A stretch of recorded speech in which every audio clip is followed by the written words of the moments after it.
when we were invited to participate in the exhibition Picturing Northampton at the Smith College Museum of Art. We thought it would be worthwhile to consider how the museum itself functions as a picturing device for the communities of Northampton. The inherent quality of the object began when we discovered 82 pieces from colonial New Guinea in the museum's collection, donated by Smith alumna Frances Peregrine Palmer. Ms. Palmer traveled to New Guinea shortly after graduating in 1966 and gave her collection to the museum 20 years later. Curious about the histories of these objects, we invited her to be interviewed and then began an ongoing exploration and selective documentation of the gift within its institutional framework. We also conducted an interview with Susanna J. Fabing, director and chief curator of the museum since 1992. Central to the project are questions regarding how institutions define cultural importance through either explicit or implicit value systems. Does what a museum collects, categorizes, archives, and displays reveal intentional and unintentional myth-making processes? And if so, what roles do these processes play in shaping audiences? As its director, how would you describe the mission of the Smith College Museum of Art? Well, we have a mission to collect, to preserve, to educate, and to exhibit works of art, primarily for the Smith College audience, but also for anyone who wants to come, for the general public as well. What do you do for a living? What I do for a living right now is absolutely nothing. It's wonderful. I retired extremely prematurely at the age of 42 when, in the days before the word was prevalent, I was downsized from being a senior vice president of an international bank. And I had gotten there by an extremely checkered route from market research to product management to new product development. It was just a weird career that I loved every minute of. But anyway, I moved to what had been my country house, became an antique dealer. I'm in the process of not being an antique dealer anymore, but I manage a polo club in the summertime, and I'm a volunteer firefighter, and a trustee of the Historical Society. I have a rather fun and schizophrenic lifestyle. I love it.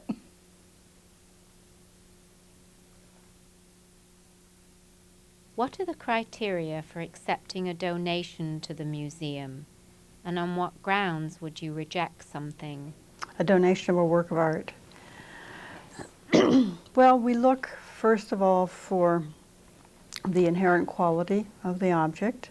We look for its relevance to teaching at Smith, and we look for whether it complements what we have in the collection. There are certain areas that we collect and there are other areas that we don't. For instance, we collect paintings, sculpture, prints, drawings, and photographs, but we don't collect furniture, and we don't collect very much in the way of decorative arts. Those are not subjects that are taught at Smith, and so they haven't traditionally been areas that we've collected in.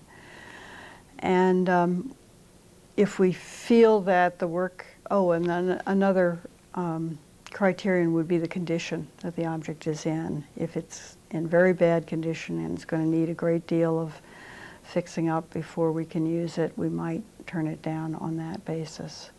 But if it's something of high quality, that's in good condition, that is relevant to the teaching that goes on here at Smith, and that's not duplicated by what we already have, then we would be likely to say, to accept it and to be really glad to have it in the collection. If not, I'd rather that the person know that it's not going to be well used here, and find a place where it will be. How did you acquire the objects that you collected? Many of them I bought from a native who was using them, or possibly even making them. That goes for virtually all the arrows,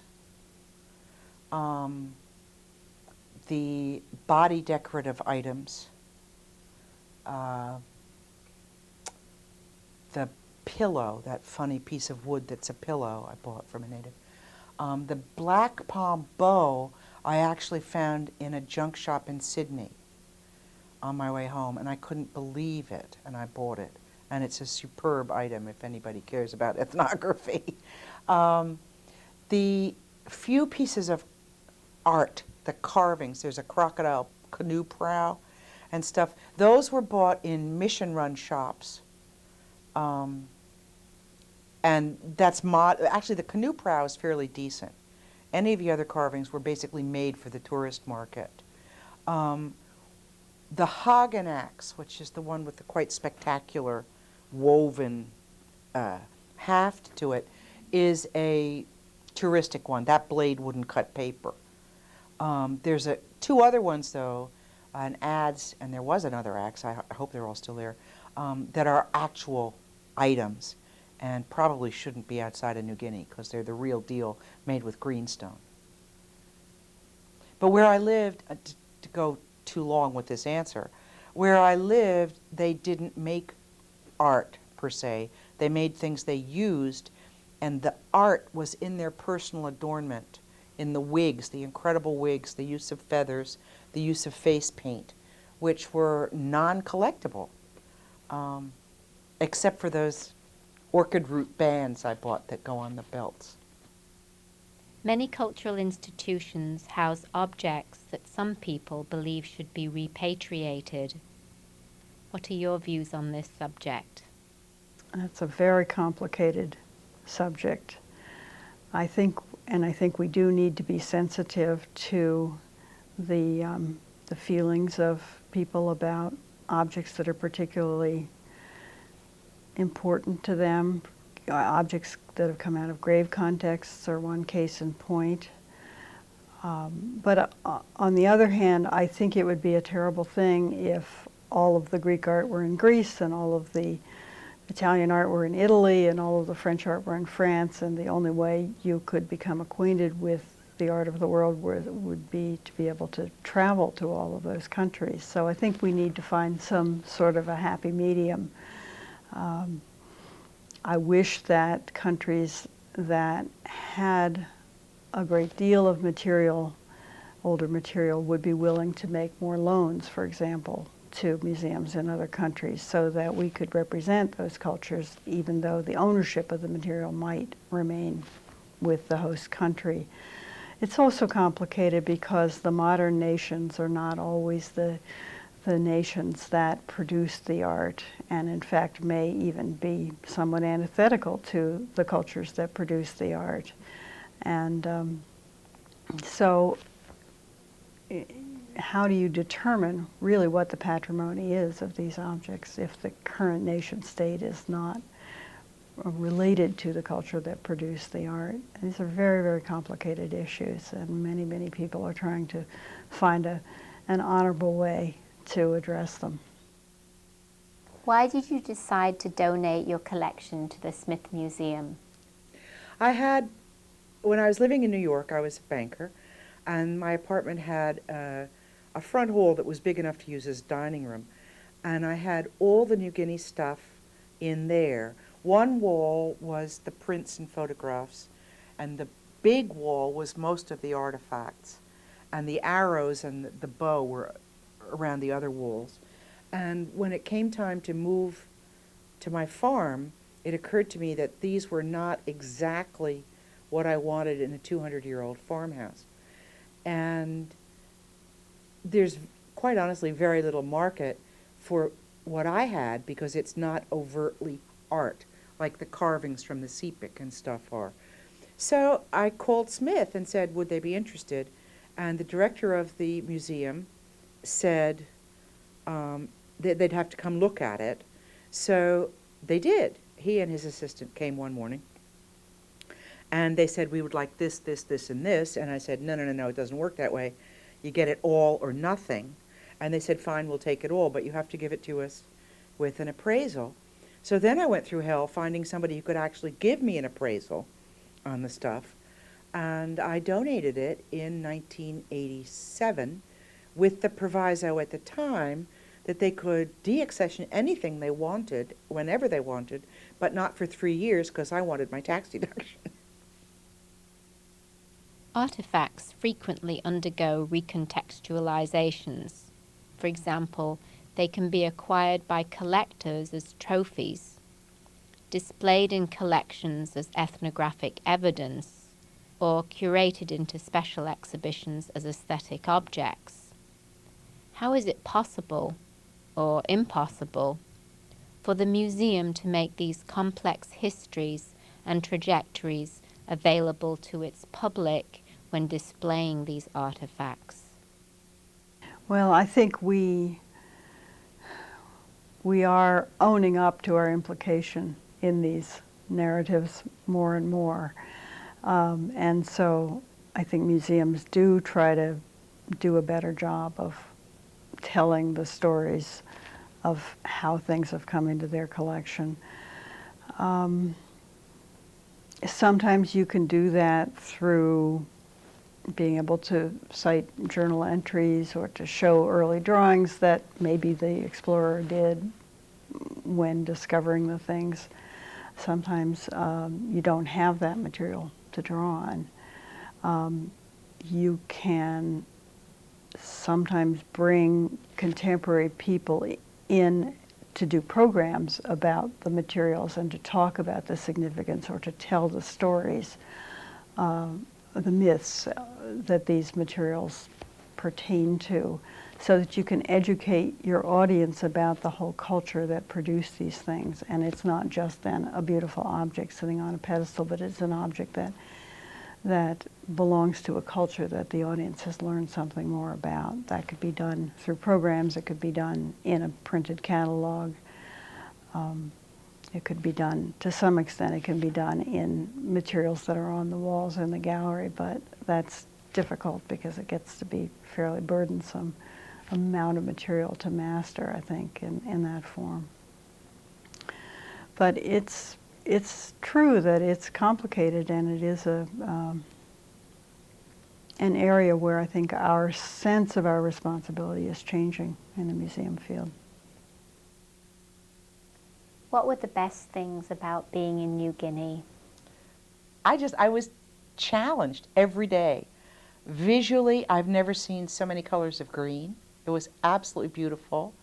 I was constantly fascinated by what I was looking at, what the natives were doing, what the culture was, why they were doing it. I really very much enjoyed the sort of mountaineering, pioneering aspect of it, knowing that I was living in a National Geographic article. I mean, it was an awareness that you were doing something that was absolutely unique. What was the worst problem in New Guinea when you were there? What was the worst problem in New Guinea when I was there? The fact that I mean, this is in retrospect, definitely.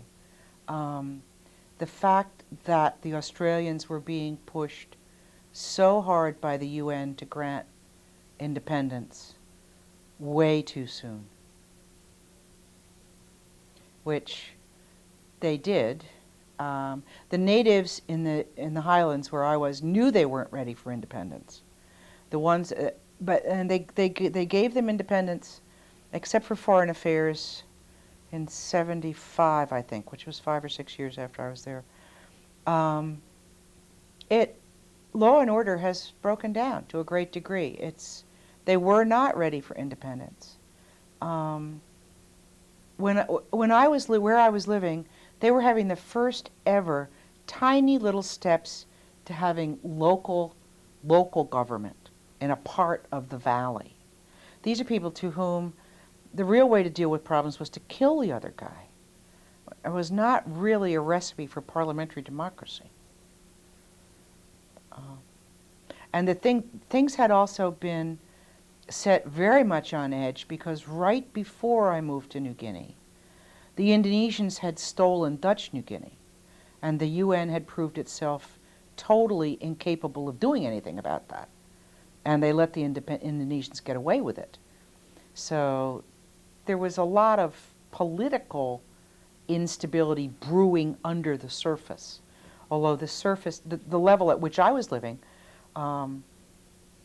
was totally secure and taught me that there's a lot to be said for paternalistic colonial government. It works.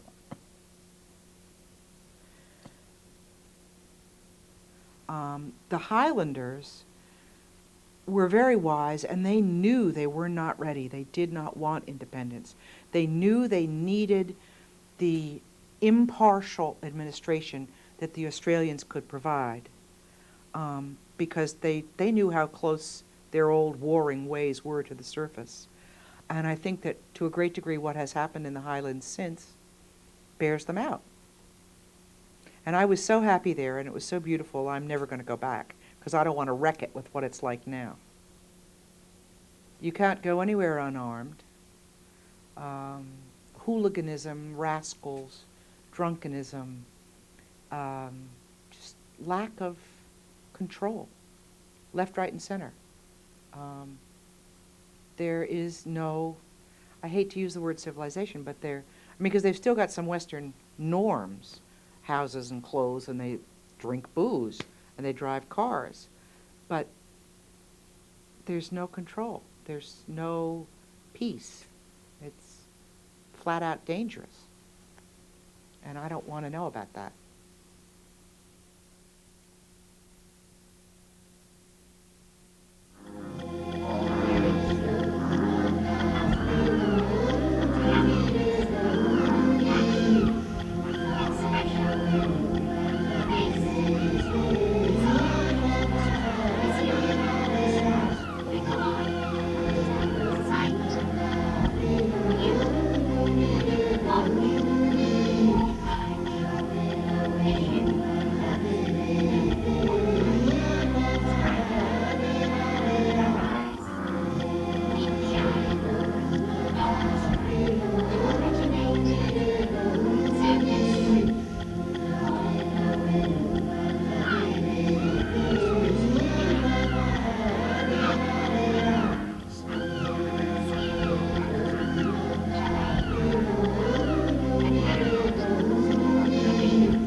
Look, All eyes, appearance, regardful, aspect, attentive, countenance, others, cast, for the well-being of, expression, full of polite concern, face, solicitous, visage, distressed, physiognomy, unsettled, regard, nervous, sight, twitchy, view, all wound watch, up, a bundle emerge, of nerves, issue, uptight, edgy, loom, crowd, strike one, constrict, arise, constrain, meet the eye, tighten, dawn, restraint, to originate, movement, surface, ease of or space form, for, high, scope, image, latitude, outline, elbow, skin, suitable opportunity to accept terrain, or allow something, apparent, rim, arena,